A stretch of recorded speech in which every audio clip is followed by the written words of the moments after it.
Hi, and welcome to the 10 steps of getting your LinkedIn profile to All-Star status. Having been a member since 2010 on LinkedIn, I have seen many requests from people where they want to know how can they become more visible on the number one business networking platform in the world. I have therefore put the slide together to help show you how to get to All-Star status so you can become more visible and help grow your network.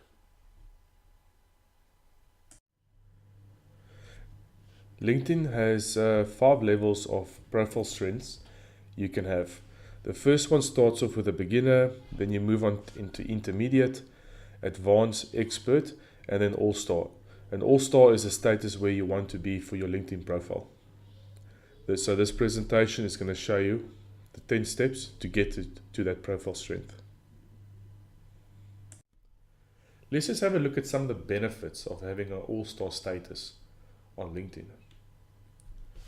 It improves your chances of being found on LinkedIn. The reason for that is that stats have shown that if you have an all-star status, you have a 40% more chance to receive opportunities.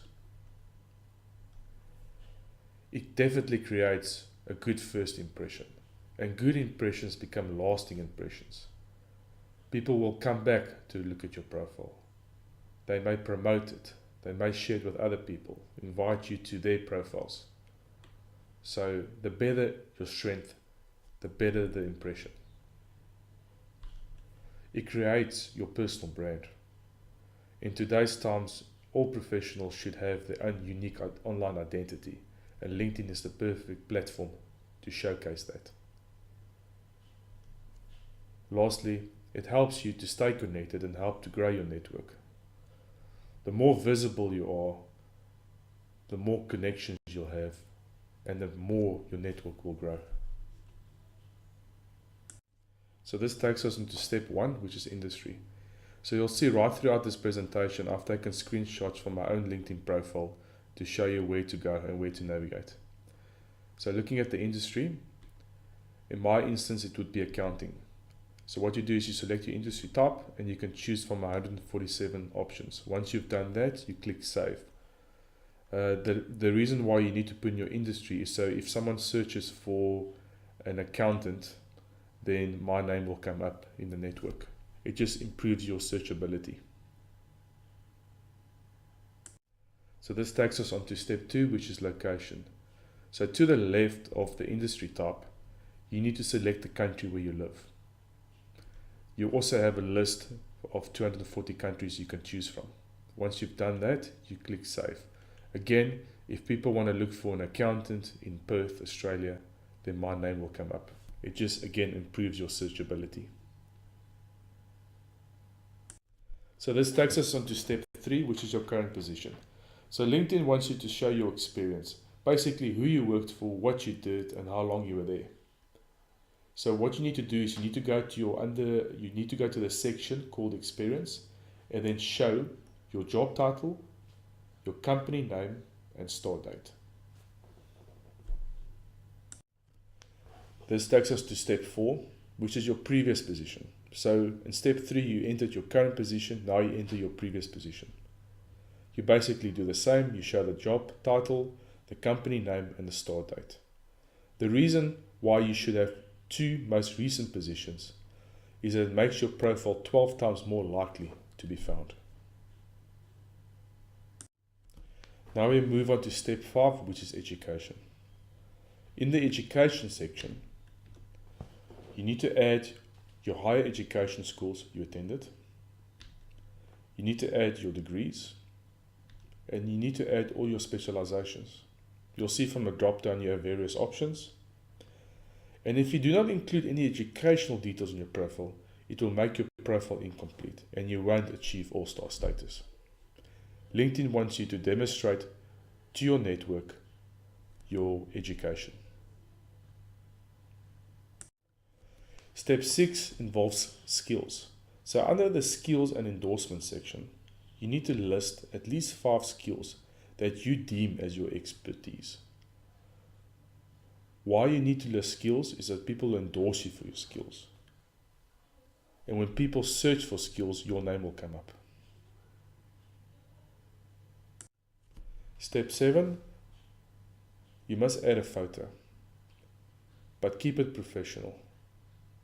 A lot of LinkedIn profiles don't have a picture, so you can't see who you're dealing with or who actually wants to connect with you. Stats show that if you have a photo, you have a 7 times more likely chance of being found on searches. Step 8 is building your connections.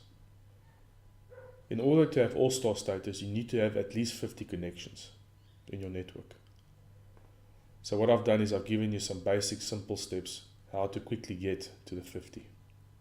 You can start by adding your co-workers, people that you currently work with, some of your clients or all your clients that you deal with, your former co-workers, your friends, your schoolmates, your university classmates, and then add contacts from your Outlook and Gmail. If you do this, you will quickly exceed the 50 connections, and it just promotes your credibility on LinkedIn. Step 9, very important section is your headline. So below your name, you must complete your headline section. Some guideline there is tell people what you do. Do not just show your job title. List all your areas of expertise. Show if you are open to opportunities. Use keywords so that you can be found. You have 120 characters in the headline field. Moving on to the last step, which is the summary section. You need to complete your summary section and you have a limit of 2,000 characters. Basically, in this section, you demonstrate what you do, why you do it, and how you can help businesses with your skills and expertise. This brings us to the end of the short presentation. I just want to recap what we've discussed. You must have the following as a minimum to have all-star status. We discussed show your location, you must show your industry, you must show at least 2 positions under your experience. You need to show at least 5 skills so people can endorse you for that. You must have at least 50 connections, and we discussed ways and how you can do that. You need to list your education from your degrees to specializations. Add a professional looking profile photo. Show your headline, what makes you unique, and your areas of expertise, and then complete your summary section. I hope you found this useful, and I'm sure you will be applying that. I thank you for attending this presentation, and I look forward to having you as part of my network.